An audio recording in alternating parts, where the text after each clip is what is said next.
cantava per non si sentì mai sola e raccontava sempre a terra sola.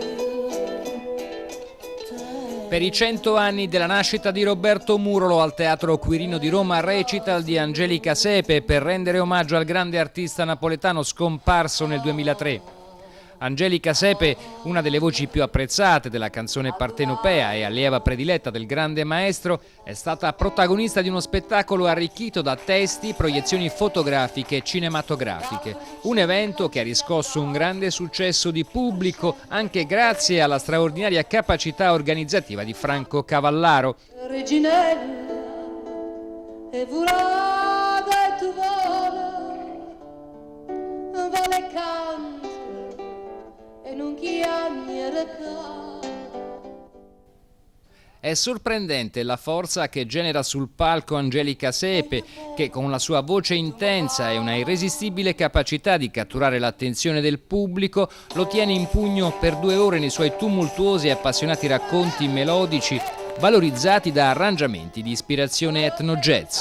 Insomma, un bellissimo viaggio nella canzone napoletana che racconta di Murolo e della sua amata Napoli, protagonista costante delle sue canzoni. Perché ho avuto la fortuna di studiare con lui, cantare con lui, mangiare con lui e giocare a carte. Murolo mi ha insegnato ad essere una cantante nel vero senso della parola.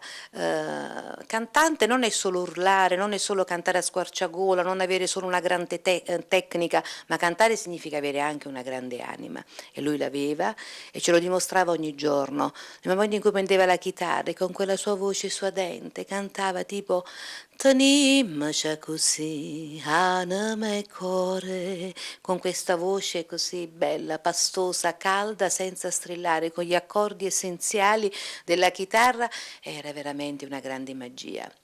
E poi mi ha fatto anche capire che il suo modo di cantare era molto simile agli standard americani. Lui aveva quindi questa nobiltà musicale incredibile, perché si avvicinava col suo modo di cantare e di suonare molto anche alla musica jazz, alla musica americana. Quindi la musica napoletana non deve essere solo quella dei vicoli o quella un po' maltrattata, o quella un po', ma cerchiamo di sostenere il patrimonio della musica napoletana classica, però come la cantava e la suonava Murolo, in modo elegante e nobile.